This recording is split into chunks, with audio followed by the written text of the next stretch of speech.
Una persona tóxica es aquella que nos altera profundamente el estado de ánimo y cuyo comportamiento puede ser perjudicial, no solo para quienes la rodean, sino también para sí mismo. Aunque existen muchos tipos de personas tóxicas, normalmente son personas que no han evolucionado emocionalmente, personas inseguras, egoístas y poco independientes. Tienden a relacionarse de forma absorbente, agotando, estrenando o deprimiendo a la gente que tiene alrededor. Cabe destacar que no todos reaccionamos del mismo modo ante las personas, es decir, puede que esa persona que para ti es tóxica no lo sea para las demás. Por otro lado, el grado de cercanía también influye y en función de ello la relación podrá ser más o menos nociva.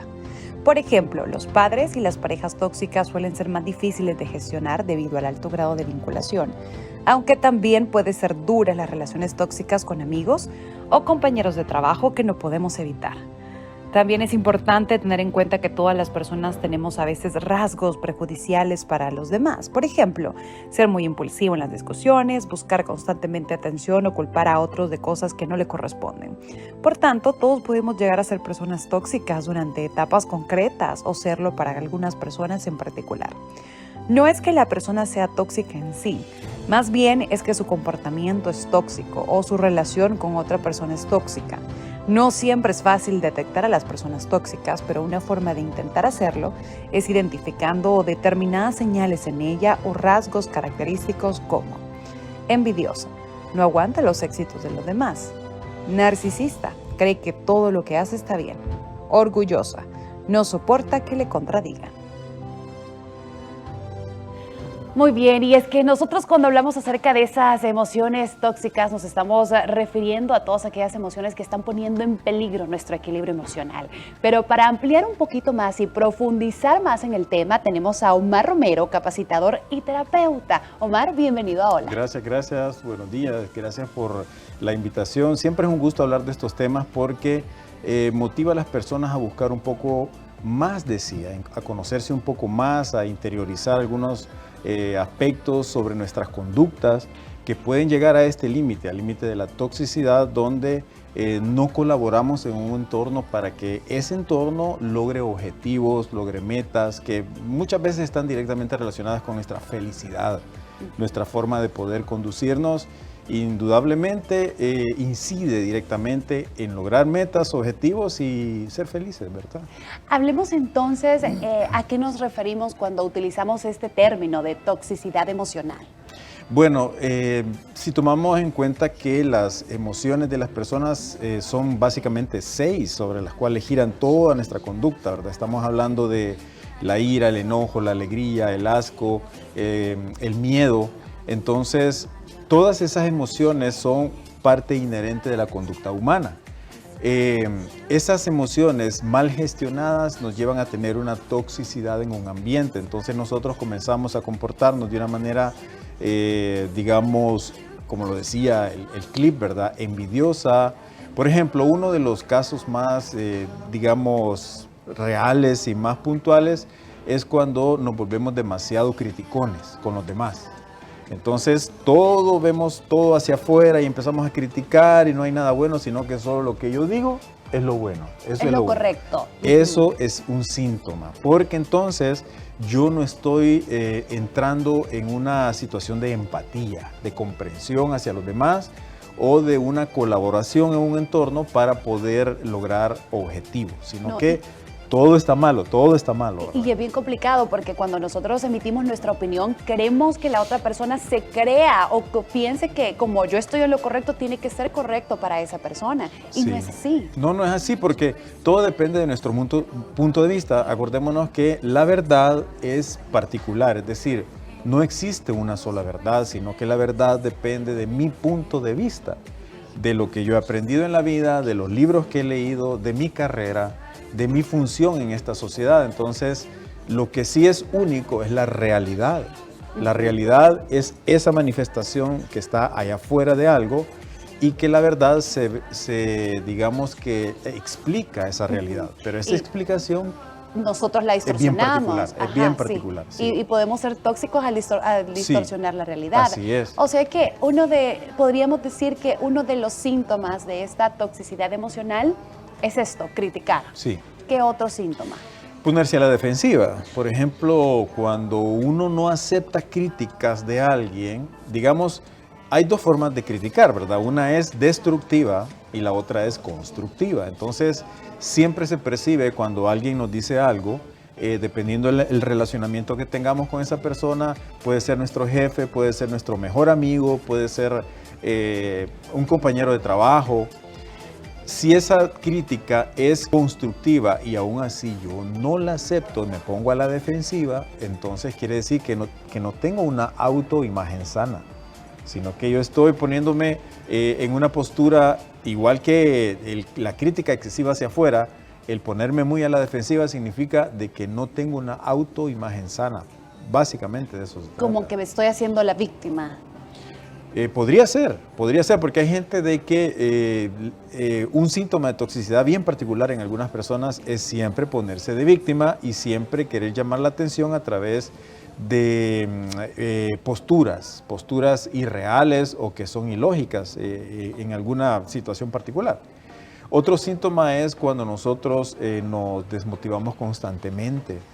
Digamos que yo propongo mi día y no logro los objetivos de este día o creo una situación conflictiva, aún sin quererlo puede ser, y eso me desmotiva. Entonces, ese bajón energético, si yo no tengo un cierto grado de resiliencia, voy a mantenerme ahí por horas, días o hasta semanas.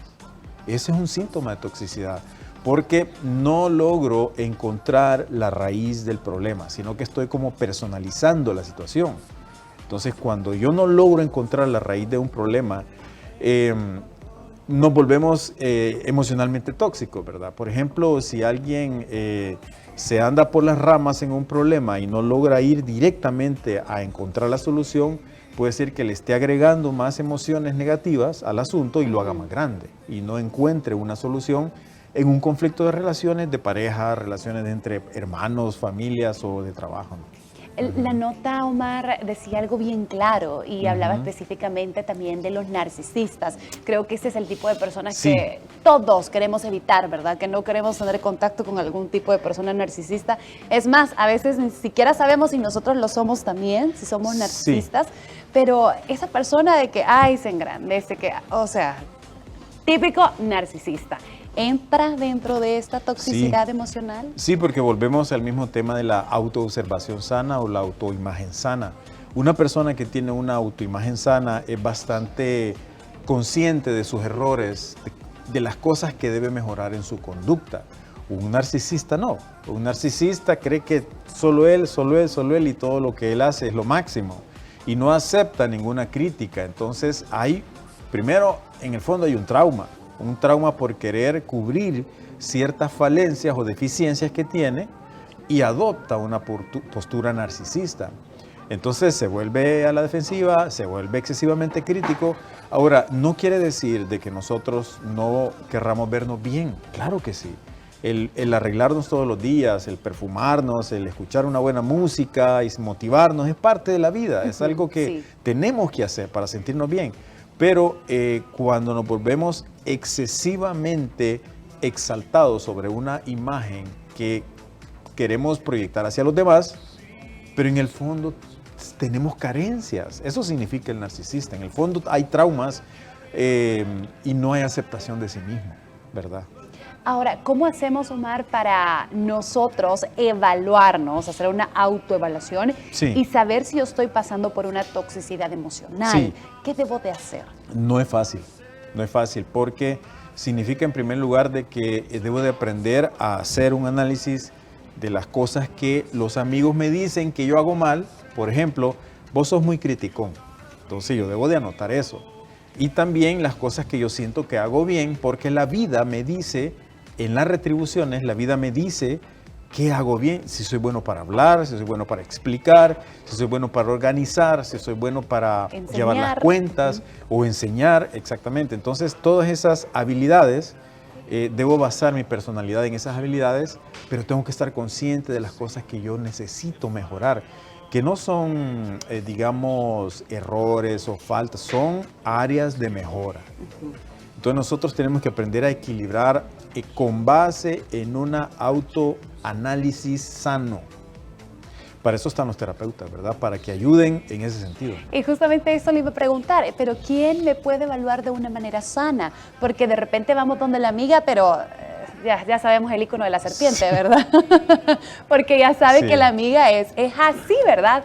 O de repente queremos ir tal vez con nuestra pareja, que Sí. pensamos que va a ser honesto, va a ser sincero y nos va a decir la verdad que realmente como somos. ¿Quién No. sería la persona adecuada? ¿O Es- nosotros mismos? Sí, bueno, hay muchos libros que nos pueden ayudar a generar una autoimagen sana. El problema con las relaciones muy personales es de que siempre están cargadas. Por ejemplo, si la persona que me va a hacer un autoanálisis a mí también tiene deficiencias, ese análisis no va a ser equilibrado. Entonces, hay muchas ramas digamos, de las terapias personales que ahondan en ese tema. Puede ser un buen psicólogo, puede ser un terapeuta transpersonal, puede ser alguien que sea, digamos, estudiado en PNL, en programación neurolingüística. Y lo que pasa es de que hay un paradigma también en el cual la gente cree de que ir a donde el psicólogo es porque yo estoy loco. Sí, eso es mentira. Y eso es mentira. Sí, claro. El psicólogo es un terapeuta, es alguien que conoce los estados de la mente y que puede ayudarnos. Lo mismo es las amistades sanas, porque hay amistades que son también muy excesivamente criticonas o envidiosas. Pero cuando uno conecta con una persona con la cual ustedes pueden hablar fácilmente y expresar lo que sienten, expresar sus, digamos, sueños más profundos y sin sentirse agredidos o criticados. Sí, sí. Esas amistades vale la pena Yo cultivar. creo, Omar, que cuando uno está sano, se rodea de las personas adecuadas, Las atrae, ¿verdad? sí. Sí, uno atrae Sí. a esas personas y cuando llega a esa persona, porque es inevitable, o sea, aquí en este mundo hay un montón de personas, somos diferentes todos. Sí. Y cuando esa persona llega, que sabemos que es un poquito tóxica, se siente en el ambiente, hasta incomoda. Exacto. Nos incomoda y ya no queremos estar con ella. Exacto. Hay algo que me llamó mucho la atención de la nota, porque Sí. decía que era muy difícil que nosotros nos diéramos cuenta por sí solos los tóxicos que podemos ser. Pero también decía que yo puedo ser tóxica con mi pareja, pero no puedo ser tóxica en mi trabajo. ¿Cómo así? Eso puede ser por las mismas relaciones de poder que se generan digamos, en una pareja o en el trabajo. Por ejemplo, uno sabe que en el trabajo tiene que rendir al máximo y hacer bien las cosas, y porque depende de un puesto de trabajo, un ingreso. En las relaciones de pareja a veces se vuelven demasiado estira y encoge. Entonces hay un poder sobre otro poder. Por ejemplo, una persona, una mujer que puede ser, digamos, muy controladora, se vuelve una relación de poder sobre un hombre que tal vez el hombre puede ser ir a andar en la calle. Entonces, ese estira y encoge puede generar una situación tóxica que a los dos no los va a llevar a nada, ¿verdad? Sino que estar en una situación problemática donde la relación física sea lo principal, porque se atraen mucho, pero la relación emocional tiene mucho trabajo que hacer. Entonces, sí es necesario buscar terapia de pareja, porque una postura intermedia es la indicada para leer correctamente a la mujer y leer correctamente al hombre, sin relacionamiento emocional, porque ese es un problema, pues cuando ya le decimos a mamá, papá o al hermano mayor, entonces ellos pueden tener algún interés y van a ponerlo de por medio. Entonces no es recomendable, es recomendable a alguien que sea equilibrado e intermedio, ¿verdad? Entonces, al final, si no tenemos habilidades, pues dentro de ellas la resiliencia, dentro de ellas la autoconciencia, la autoobservación, es bien difícil que logremos llegar a dejar esa toxicidad, esos síntomas a un lado. Y hay algo muy importante que es la empatía. Si nosotros no tenemos la capacidad de ser empáticos con los demás, ¿qué quiere decir empáticos? Quiere decir ponernos en el lugar del otro y tratar de entender al otro en lo que habla, en lo que dice. Ojo que todos nosotros somos diferentes, venimos de hogares diferentes, venimos de maestros y profesores que nos han traumado muchas veces o nos han ayudado, venimos de amistades de adolescencia que también han sido duras o críticas con nosotros.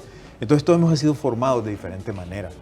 Pero está dentro de cada uno de nosotros el escoger lo mejor y quedarnos con ello, ¿verdad? Y ponerlo al servicio de los demás. Omar, ¿cuáles serían esas últimas recomendaciones para todas las personas que nos están escuchando y que tal vez se identificaron con algún síntoma de esta toxicidad emocional? Bueno, lo primero sería mantener una autoobservación sana, ¿verdad? Lo segundo sería el desarrollar la empatía en todas nuestras actividades. También el hecho de la automotivación, porque muchas veces la motivación viene de dos fuentes, externa e interna. La externa no está bajo mi control y la interna sí. Yo puedo sentirme bien conmigo mismo sin ser narcisista. Como decía hace un rato, ¿verdad? Vestirme bien, sentirme bien, salir a la calle con ese empoderamiento necesario. Entonces todos deberíamos de hacer eso y evitar pues los entornos tóxicos donde hay mucha crítica. Y también algo importante es que saber de que cada uno de nosotros tiene habilidades, tiene destrezas, somos hijos de Dios y tenemos capacidades creadoras. Y eso es importante porque el saber de que tenemos capacidades creadoras nos empodera a ser mejores.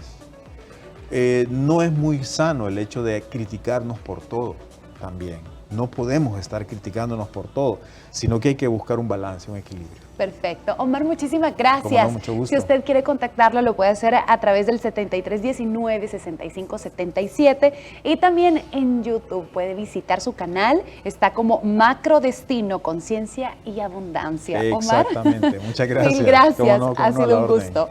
Nosotros así vamos a continuar con más de Hola El Salvador.